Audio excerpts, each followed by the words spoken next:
The Centurion Project. Written by the 8th Day of Night. The Crystal Empire Interlude. Section 2, Part 1.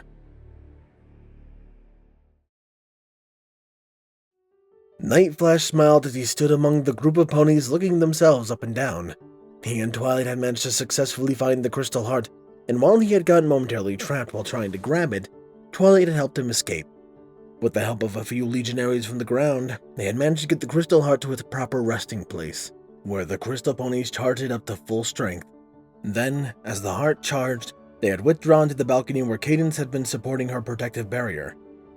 When the Empire's protective barrier had passed through them all, it had made everything crystalline, and surprisingly, the treatment actually complemented the legionary armor quite nicely. Night Flash gave his wings a good flap, eyeing them up and down to make sure there were no leftover black crystals. The heart had been kind, however, and had fully stripped away all of Sombra's leftover traps. Bookbinder rolled her eyes as Rarity squealed, and Night Flash nuzzled her neck with a knowing smile. "Have to give the civilians their little fun," he whispered. "Are you telling me you don't like looking so beautiful?" Bookbinder put on a fake pout. Huh, Flashy? Are you saying I'm not normally beautiful? The Blue Pegasus blushed as he recognized his unattended insult. Bookbinder giggled and kissed his cheek. Don't worry, love. You can apologize properly when we get home. Her kiss quickly changed to a lick that ran up his ear, where she breathed hotly. And believe me, stud, there's gonna be a lot of apologizing. Night Flash blushed harder and nuzzled her while she continued to giggle, letting his teasing wife be. Night Flash looked around, making sure everything was in order. The elements were busy complementing each other, while Princess Cadence and Prince Armor leaned against each other, swaying in place with closed eyes. His eyes turned down, and he found most of the legionaries still manning their posts, staying as stone-faced as they could while the Crystal Ponies celebrated around them. Looking upward, they found cheery blue skies and brilliant sunshine that felt just fantastic as it warmed his fur. Night Flash smiled and looked towards Snowball, who looked to be in a bit of a daze. "Are you alright, Auditor?" Night Flash asked. Snowball nodded and staggered over, leaning against Bookbinder as his legs wobbled. So much love. Can't really. The Loveling burped and plopped onto his rump. Bookbinder gave Night Flash a wink, and then levitated Snowball onto her back. Careful, Auditor, she said. If General Mike catches you napping on the job, you'll be running laps for days. Snowball burped again, and his ears flicked. Not my fault. Work-related sleepiness. Bookbinder continued to giggle, but her words had brought something back to the forefront of Night Flash's mind.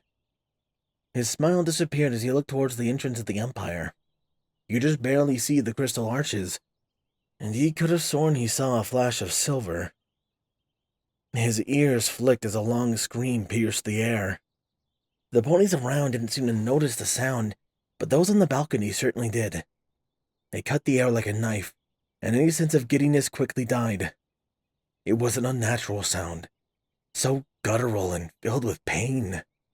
What little mirth Night Flash had left faded as he propped himself up on the balcony railing, staring hard out into the green surrounding the city. One of the scouts that had helped bring Twilight down trotted up next to him. "For Centurion?" "Shh," Flash replied, straining his ears. A second scream ripped through the air just as Night Flash spotted a small piece of red. "There!" he shouted, jabbing a hoof at the spot of the red. "Fly to whatever that is as fast as possible. I think General Bright is in trouble." The scout blinked and a bit of panic entered his eyes. "Trouble? But go!" Night Flash screamed. The scout flapped upward on instinct, taking to the sky in a fast spiral before shooting off towards the red blob. Night Flash spun away from the balcony and began going inside, only for Prince Armor to stop him just before he could reach the doors. "What's wrong, First Centurion? Do you know what that sound was?" Night Flash pushed past the unicorn and made his way to the palace. Bookbinder quickly fell in beside him, and after a moment of shaking off his daze, Snowball did as well. Shining Armor trotted backwards in front of Night Flash, a frown still on his face. The unicorn was silently demanding an answer, so Night Flash decided to give him one. "I think General Bright is in trouble," he admitted. "But I'm sure it's nothing." Something about his diplomatic smile must have been off, because Princess Cadence immediately sprinted back to the balcony and took to the sky. Shadiyama briefly eyed his wife, then met Flash's eyes. "I'm coming with you. Twilight, you and your friends stay here and keep every pony occupied." Night Flash's group quickly left the elements behind and they broke into a run. As he entered the main plaza, Night Flash began belling out orders. "First cohort on me! Second cohort, collect all of our gear and stand ready for further orders." The ponies of the first cohort fell in behind Night Flash as he sprinted ahead of the pack, running headlong towards the edge of the Empire. A sinking feeling had started filling his gut, and he wouldn't rest until he was sure that Red was safe. They quickly approached the crystal archway, and Night Flash detected the scent of iron in the air. As he cast about for Red, he noticed the crimson substance spilling into a wide puddle in the grass. A look of horror spread across his muzzle as his eyes settled on the bleeding human. Red was splayed out in a steadily growing puddle of blood. Open wounds crisscrossed his body, and what made the scene even worse was the human's open eyes. Those beautiful blues told a story of pain indescribable, and Red's mouth was curled in obvious agony. Arcs of blue energy raced up and down Red's body. Cadence merely sat over him, her horn not glowing as she stared down at him. "What happened?" Night Flash demanded as he ran to Red's side. He pressed his hooves over a cut on Red's leg and looked up to Cadence, who had a haunted look in her eyes. Night Flash resisted the urge to shove the princess just to provoke a reaction. "Did Sombra do this, princess? Please answer me!" Cadence shook her head and looked away. No. Sombra didn't do this to General Bright. His magic doesn't work like this. "Then what did?" Night Flash asked. He looked at his hooves to find them soaked in blood. With a snarl, he turned and ripped his saddlebags off, scattering his belongings in the grass. He quickly located what he needed, snatching up a thick roll of bandages.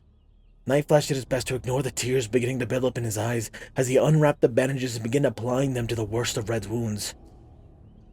"What did?" Night Flash bellowed at Cadence. "What did this to my baby boy?" The pink alicorn met his eyes.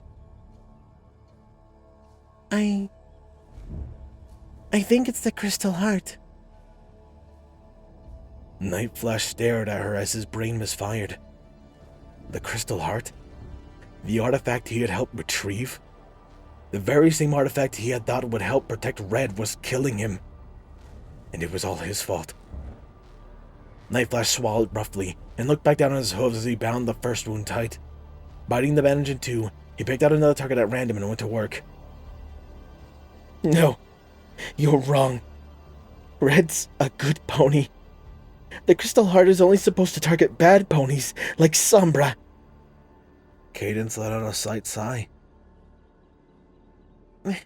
Well, maybe that isn't true for Centurion. Twilight's book was very clear. The crystal heart targets evil and destroys it, keeping the Crystal Empire safe. Maybe General Bright came up short when the crystal heart looked him over. Flash felt his blood run cold, but he didn't stop wrapping the wounds. He tied off the second wound and moved to the third. "Not my Red," he growled. "My Red is a good pony. And yeah, maybe he does some bad things, but it's always for the right reason." He sniffled and tried to rub the tears from his eyes, but only succeeded in smearing blood on his face. Night Flash ignored it and went back on the fourth wound. He mentally began to panic as he realized that he was running out of bandages. "Look, I don't care what the Crystal Heart thinks. We have to help him. Can you heal him? Shield him, maybe?" I don't think we should.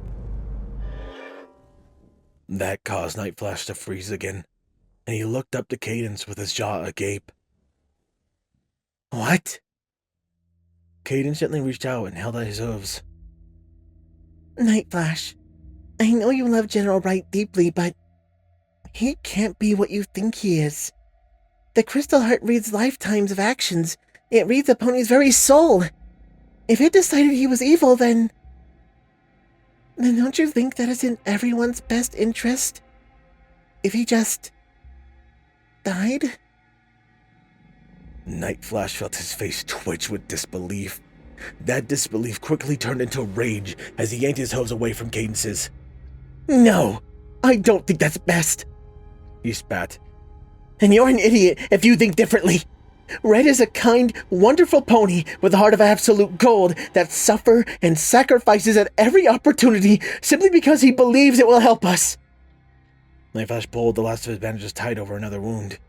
With it gone, however, there wasn't much more he could do. That left him with nothing else to focus on other than the mare that would take away his Red. He didn't have to come here, Night Flash continued. He didn't have to say yes when Princess Celestia asked him to be general. But he did. He did because he loves us so fucking much, he'll do anything, including repeating his worst nightmares just to do it. If you believe a stupid rock more than his actions, and since you're too stupid and blind and heartless to see that, then you can buck off. I'll make it better all by myself. Night Flash pushed Cadence away from his human and grabbed the collar of Red's armor in his teeth and began trying to drag him towards the edge of the Empire. If he could get Red to the train station, then he could get him back to Camelot. Scalpel was a good pony and would help him there. The dark Pegasus pulled with all his might, yanking the heavy human across the grass. As he pulled and struggled, however, his hooves slipped in the pool of blood, causing him to fall. The sticky red substance clung to his fur and filled his nose with the stench of iron. There was just so much of it everywhere, and he could practically feel the warmth leaving Red's body. His tears mixed with blood on his face as he tried to get back to his feet. Night Flash felt the hoof on his shoulder, and he looked up to find his wife, smiling gently at him. Let me help, Bookbinder said softly. I'll take care of Red. You get his legion moving. Night Flash swallowed his tears and nodded, smiling brightly at her. Bookbinder levitated Red onto a waiting stretcher, where a trio of healers set to work, their horns aglow with magic as they set about binding every cut and wound. Stumble seemed to appear before Night Flash, and the loveling saluted sharply. What's the plan, First Centurion? Night Flash sniffled and wiped away the last of his tears as he let focus fill his mind. Red wouldn't be happy if his legion was left behind, and he had to take command. It was his duty. Night Flash put a scowl on his muzzle as he looked towards the shocked-looking legionaries. Get first cohort to escort General Bright to the train station. If the Crystal Heart is hurting him, then maybe taking him out of the Empire will help. Next, get me all the scouts.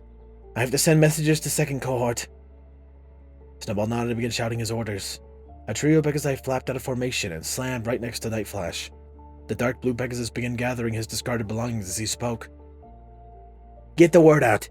All legionaries need to be back on the train in the next 30 minutes. If they're not, they'll have to wait for it to make the return trip. Gather as much of our equipment as we can. If we can, I'd like the full strength of the Legion packed up and returning the Camelot with us. Two of the scouts took off, and as the third one began too, Night Flash stopped him as an idea popped in his head. Blankets! He blurted at the pony. Get as many blankets as we can. General Bright doesn't have fur to keep him warm, and the outside of the barrier is still cold. Get a message to all the healers to start drawing blood from ponies. General Bright needs as much as we can spare. Kandar glanced up from Eliza's body. Do we know if transfusion magic will work? I don't want to kill him by giving him bad blood. He's on death's door anyway, Night Flash replied.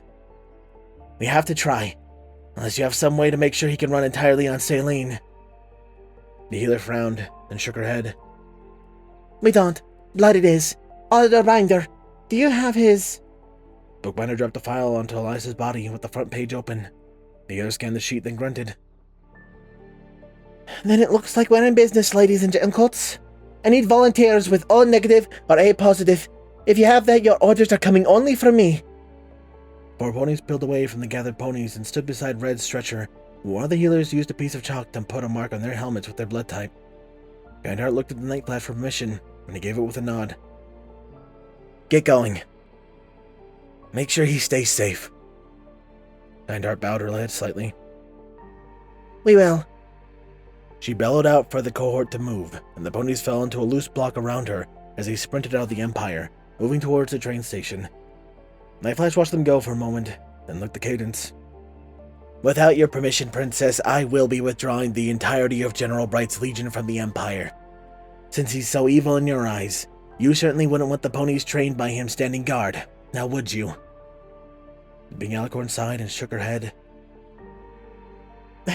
I'm sorry that you can't see it, Nightflash.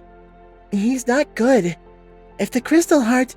I wish the Crystal Heart had remained buried, Nightflash spat. It's a stupid rock that has no idea what it's talking about, and I can see perfectly, Princess. I see a man who gives and gives, time and time again to do better for wrongs that he refuses to tell any pony about. I see a man who may have been evil at one point, but is now doing his very best to be good and keep ponies safe. I see a man who has crawled back to good, and who has suffered the whole way. And he is a sight better than a good princess who just watches that man suffers more. He flared his wings as he prepared to take off and grab the rest of the Legion.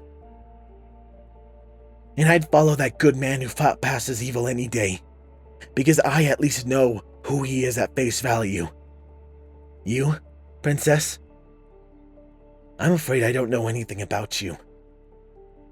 He gave a single mighty flap, then he was high in the air and moving back towards the Empire.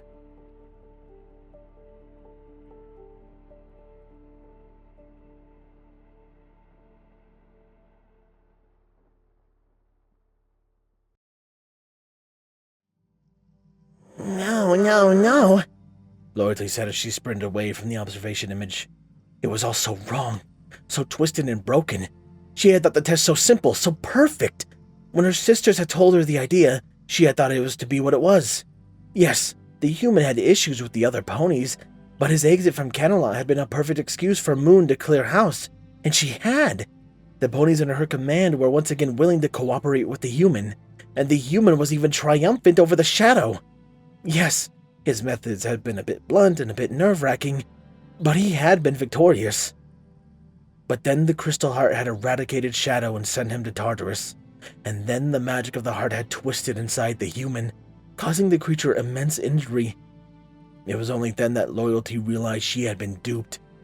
It was rare for her sisters to lie, especially honesty, but the truth-telling keeper had always been slippery, had learned that by not speaking, she could honor her element as well as keep her secrets.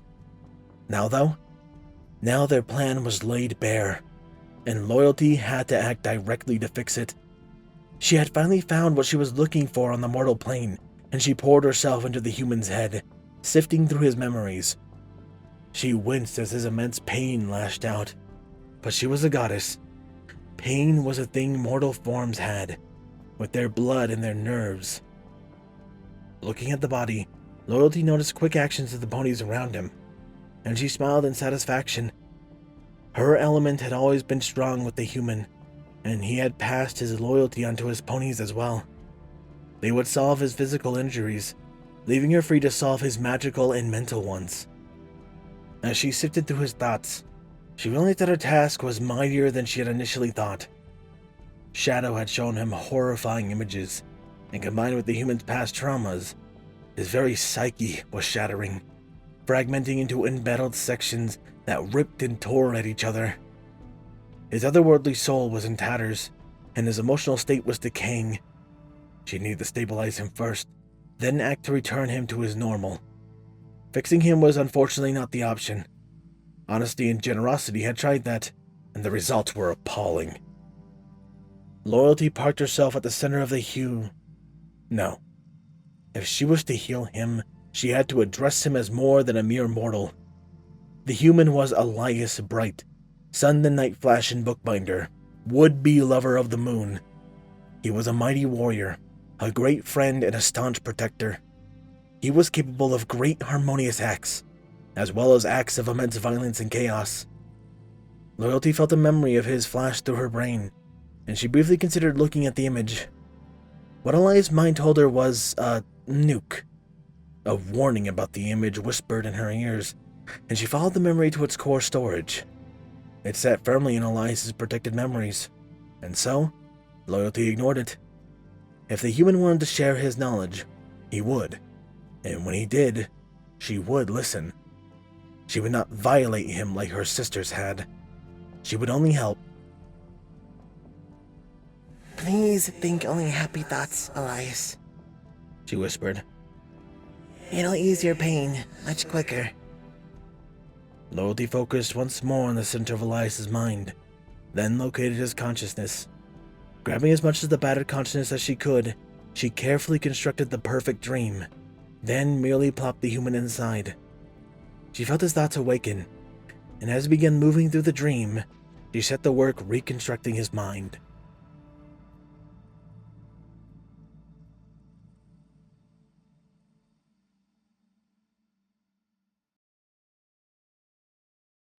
I apologize for the recent lack of uploads recently. It has been a combination of my birthday, which was on the 31st, and work just getting really hard. As you know, I do have a full-time job aside from doing this, so sometimes it kicks my ass a little harder than normal. But that aside, this does bring a lot of joy to me, and I hope you guys also like this because these are some of my favorite sections of TCP. Also, whose favorite sections this are because it's just an upload and they're far too kind and they're far too generous and wonderful people on my wonderful Patreons.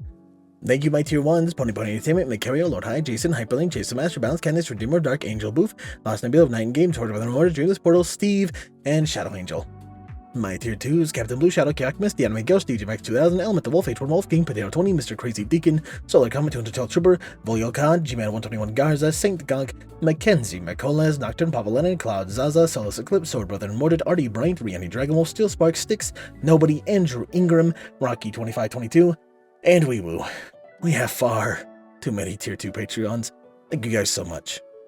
Of course, a big thank you to my previous 9 tiers, Dark Guardian, Danish Dash, Maverick, and User 1842. And a large thank you to my current ones, Abyss Eclipse and Silent Titan. I appreciate your support so much, and it means a ton to me. That aside, however, this has been Firehearth. Have a wonderful day.